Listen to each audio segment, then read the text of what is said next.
Hello everyone! Today's vlog is coming to you live from Las Vegas and I'm in a fancy suite. It's friggin' awesome. Woo woo.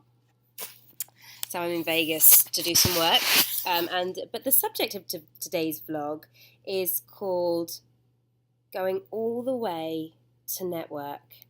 Because like over the last few weeks I've been auditioning for this awesome TV show and I got all the way to network and didn't quite make it. So my journey started about 2.5 weeks ago and I got called in to audition by a fabulous, amazing casting director who's really the first casting director who's really got behind me and has called me in for some phenomenal projects. And that's just really important to have established relationships with casting directors who know what you're good at and who know that you're good and call you back repeatedly because they know they're trying to get you, they're finding something that's right for you. So for her, I'm eternally grateful, and she's just a really lovely woman as well. So she called me in to read for this show. I went in for one part, and then I read for it, and she was just like, "Why are you reading for this part? Why are you not reading for this other part?" And I was like, "I don't know. I'm just reading whatever you tell me to read." So then she gave me the sides, and then I came back the next day and read for another character that was completely me. She's amazing. And on the way to that audition, I was thinking about my friend Mo. Mo is a guy who I did a film with last year. He wrote and produced it and directed it, and he's a phenomenal actor that is just like, he's amazing. And I was thinking, I wonder how Mo is. I haven't seen Mo for a while. Like, I really want to work with Mo again. How's Mo? So then I get to the audition, and he sat there, and I was just like, dude, I literally 3 seconds ago was thinking about you and how are you and we need to work together again and like what the hell's going on with Mo, and then here you are. So that was crazy. And I was like, what role are you reading for? And he was like, oh, I'm reading for Reggie. I was like, dude, I'm reading for Reggie's wife. What? And we'd already played husband and wife. So then we were like, I mean, we have to just get this part because it's just in the stars, really. We've already got the chemistry. We're already great friends. I love him. He's amazing. So anyway, he went in and read and did a great job, and then I went in and read and like really kind of felt great about it.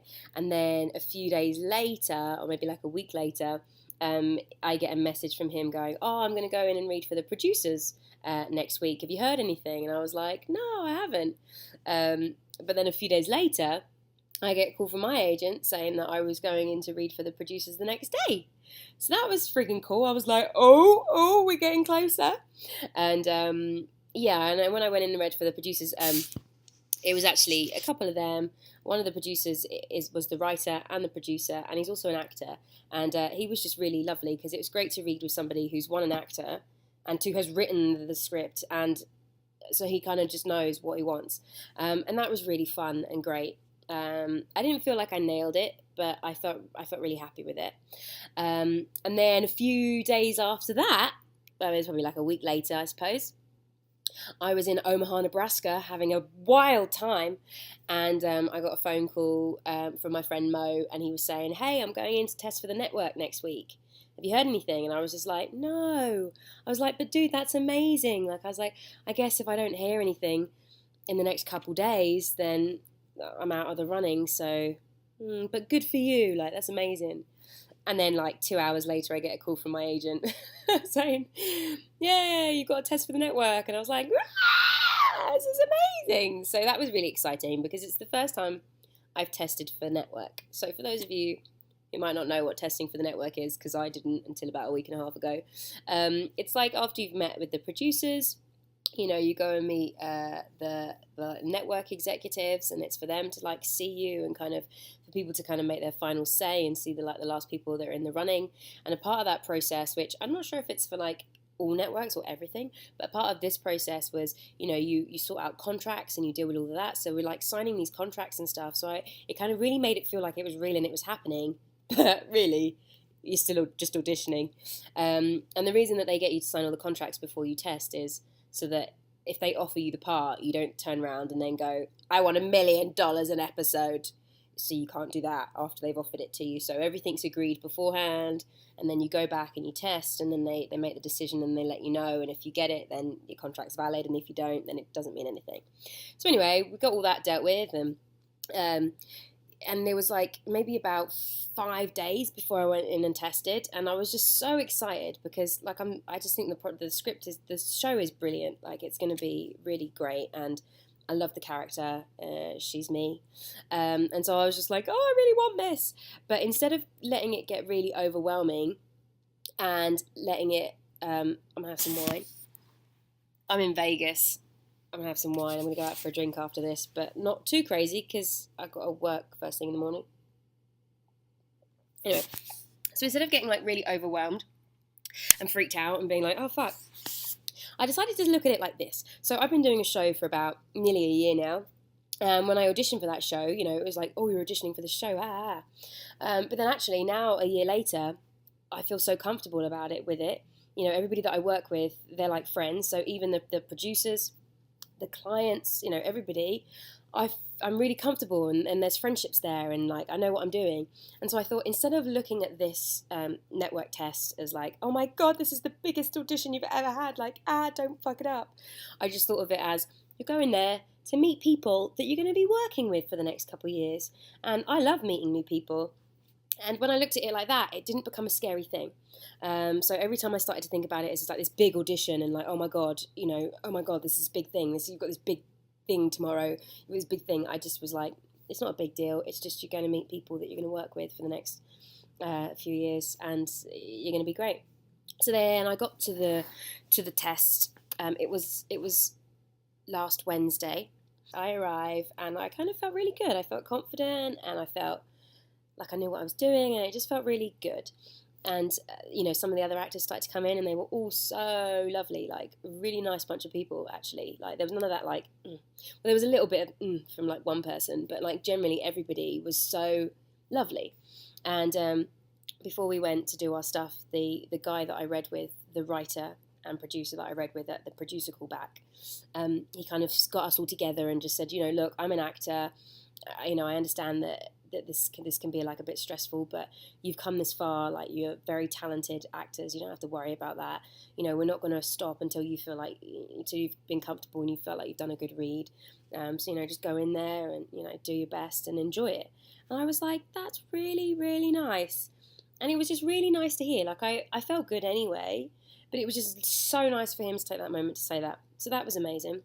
And then we all kind of sat around in like waiting rooms and chilled out, and then like the different characters went in and read for different things, and then I went in and read for my part, and I just felt really good about it. And I go as far as to say I smashed it. I'm going to say it. And I was so impressed with myself for not feeling like anxious, and part of that is to do with the people in the room. The people in the room are phenomenal. Like the network execs were just lovely and had a really great vibe. There was the producer and writer who I'd read with already. I was reading with him again, and he'd said that lovely thing before, so he was super cool. And then there was, you know, the casting director and her her associate, who I've met a number of times, and so I felt the positive vibes from them. Why can't I talk? Too much wine. I felt the positive vibes from them, and it was just great. And so I smashed it. So then the waiting game commenced. So that was Wednesday. Didn't hear anything Thursday. Was like, I'm sure if I've got it, I'll hear something by Friday. Didn't hear anything Friday. And I spoke to my friend Mo, and he hadn't heard anything Friday. And we were just like, oh, I guess we'll find out on Monday. And then Monday came, and I got an email from my agent saying, they thought you were great, but decided to go another way. And it was really disappointing, obviously. But that's the industry that we're in. Like, that is this industry. And what it really made me realise is that, in my own words, I smashed it. Like, there was nothing that I could have done that could have been any better. Like, I did my best, and I did a great job, and I was really happy with it, and they were really happy with it, but it just wasn't what they wanted, and it wasn't what they were looking for. And it really made me realise, like, there was this thing that Bryan Cranston from, what's that amazing show that everyone bangs on about? You know what I mean. Bryan Cranston from that amazing show. It'll come to me. He did this YouTube video. He did like a video, and he was basically saying about how with acting, like, you have to go in there with auditions, you know, present the character in the way that you see the character to be. You present that, and then you leave it with them to make a decision. And if you start getting in your head about, oh, I did that wrong, or all this stuff, you're going to drive yourself crazy, because at the end of the day, like, the factors that go into deciding who the character is, who gets cast, is really out of your control and out of your hands. And so for me, what I felt great about was that I went in, I smashed it, I presented the character in the way that I think she is, me. Well, her in me. But it wasn't what they wanted. So yeah, it was disappointing. But I posted this tweet on my Facebook recently, and it was by Michael Jordan, and he says, I've missed more than 9,000 shots in my career. I've lost almost 300 games. 26 times I've been trusted to take the game-winning shot and missed. I've failed over and over again in my life, and that's why I succeeded. And that just like really rang true for me, because I was like, what? This is just one time that you didn't get it. Like, do you know what I mean? Like, you just have to keep going. And it's like, you have to keep failing and getting up and moving forward and never quitting. And so that's what this whole process has been for me. Like, it's just one of those things. And I've dealt with it really well. And one of the reasons that I have dealt with it well, and this is my bit of advice for people, is because I think it's really important that you have like financial security, and a job that you're doing something that you can enjoy and that you can live off while you're pursuing the acting. Because for me, I have a thriving business, and I have other things that are keeping me in a good place financially. But without that, if I was doing some crappy job and scraping to get by, to lose out on this would be devastating, because, it would have changed everything. Whereas, I've lost out on it, but I'm still thriving, and I'm still working, and I've still got a business, and I still have things that are going on and going really well. So one thing I'd say to people is, if acting is going to work, if you're going to be in this for the long haul, you need to find something that you can live off, that you enjoy, that doesn't destroy your soul, that pays you well, and that doesn't take you away from the acting. That's so important, because without that, it's going to be a lot harder. So yeah, thanks for listening to my vlog. They were originally just for friends and family to see what I'm up to, but they've become a bit more acting orientated, and they're wise words of Ione Butler to other actors out there. So if you found that useful or interesting, my experience, and if you know people that would be interested and find it useful, then share it. Put it on your Facebook, put it on your Twitter, and share the love. And I'll keep doing more. I'll be back with another one, hopefully from another random location. Who knows where I'm going to be at the next vlog. But yeah, speak to you soon. Bye.